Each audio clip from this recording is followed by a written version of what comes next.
अस्सलामुअलैकुम। आप मेरे यूट्यूब चैनल देख रहे हैं सिविल स्किल सेट। आज के इस वीडियो में हम ये देखेंगे रेट एनालिसिस कैसे करते हैं। तो यहाँ पर हम देखेंगे एक्सक्यूएशन के लिए। यहाँ पर सबसे पहले मैंने बनाया हुआ है क्योंकि टाइम ज़ाया होगा, ये सब चीज़ें बनाने में काफ़ी टाइम लगता है। तो सबसे पहले हम बात करेंगे rate analysis for excavation. Excavation volume, length, breadth, depth. अब हम यहाँ पर कोई आप देखें एक फाउंडेशन के आप एक्सक्यूएशन कर रहे हैं या आप कोई घर बना रहे हैं, तो आप बेसमेंट बनाने के लिए आप एक्सक्यूएशन कर रहे हैं। उसके लिए आपकी लेंथ है, जहाँ पर आप एक्सक्यूएशन कर रहे हैं लेंथ, यहाँ पर लेंथ होगा, ब्रेड्थ होगा और डेप्थ होगा। कितनी गहराई में आपने वो करना है। यहाँ पर हम ले रहे हैं मीटर, सही है, सारे यूनिट मीटर में होगा। तो ये सब हम मल्टीप्लाई किया तो हमारे पास कितना आया, 20 क्यूबिक मीटर। और उसके बाद हम लेबर एंड मशीनरी की डिटेल देंगे। हमें इससे जो हमें वॉल्यूम आया है ऊपर एक्सक्यूएशन करने के लिए, उसके लिए हमें एक्सक्यूएटर मशीनरी, मशीनरी कौन कौन सी मशीनरी हमें ज़रूरत पड़ेंगे और लेबर कितने हमें ज़रूरत पड़ेंगे, सर्वेयर की हमें ज़रूरत होगा, ये सारी चीज़ें हम इसमें ऐड करना है। तो मैंने 20 क्यूबिक मीटर हमारा जो आया, उसके लिए मुझे चाहिए एक्सक्यूएटर, डंपर, लेबर और सर्वेयर।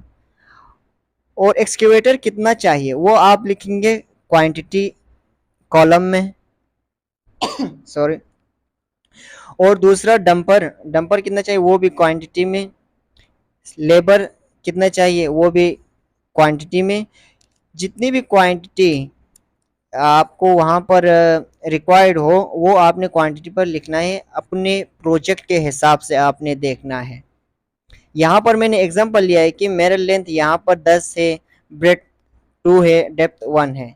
अगर आपके वहाँ पर लेंथ 50 हो और ब्रेथ आपके पास 20 हो, डेप्थ आप 5 मीटर या 10 मीटर नीचे आप खुदाई करना चाह रहे हो, तो आपका वॉल्यूम कुछ और होगा। उसके हिसाब से आपको मशीनरी की, आपको लेबर की ज़रूरत पड़ेंगे ज़्यादा।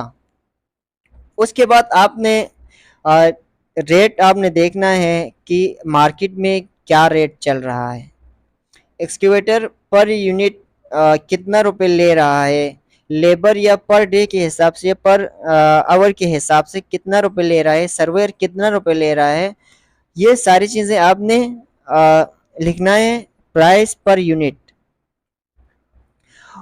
तो यहाँ पर मैंने फॉर एग्जांपल मैंने पुट कर लिया है 2500 मैंने एक्सकेवेटर के लिए पर यूनिट लिया, और डंपर के लिए भी 2500 और लेबर के लिए भी 2500। ये फॉर एग्जांपल मैंने इसमें ऐड कर लिया है, कोई ना कोई मैंने वॉल्यू यहाँ पर पुट किया आपको समझाने के लिए।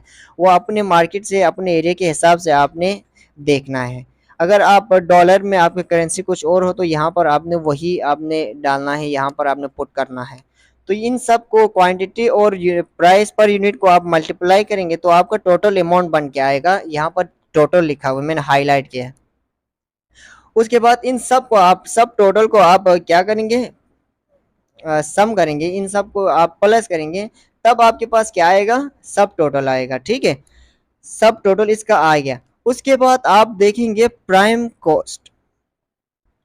प्राइम कॉस्ट में क्या होता है, अब देखिए प्राइम कॉस्ट में होता है कि कंटिजेंसीज और कॉन्ट्रैक्टर प्रॉफिट। जाहिर सी बात है जो कॉन्ट्रैक्टर है उसकी भी कुछ प्रॉफिट होगा, वो यहाँ पर आपने लिखना है। आप 5% ले रहे हैं, 10% ले रहे, 20%, 15%, जो भी परसेंट कॉन्ट्रैक्टर का प्रॉफिट रखना चाह रहे हैं वो आपने यहाँ पर लिखना है परसेंटेज में। और कंटिजेंसीज के लिए आप रख सकते हैं 3% से 5% तक। ये 3% से 5% तक आप रख सकते हैं। और ये कौन से अमाउंट से आपने 5% लेना है, जो आपने यहाँ पर सम किया है, सब टोटल जो वैल्यू आया है, जो अमाउंट आया है, उसमें से आपने 5% निकालना है, कंटिजेंसीज के लिए रखना है। और उसमें कॉन्ट्रैक्टर प्रॉफिट के लिए यहाँ पर मैंने फॉर एग्जांपल 10% लिया है, तो उसका अमाउंट यहाँ पर टोटल में आएगा। इन दोनों को प्लस करेंगे तो इस दोनों का सब टोटल आ जाएगा। अब ये दोनों का सब टोटल 2 आया, इन दोनों को प्लस करेंगे तो आपका टोटल अमाउंट आएगा जो एक्सक्वेशन करने के लिए जितना पैसा, जितना अमाउंट रिक्वायर्ड होगा वो आपके पास यहाँ पर आ जाएगा।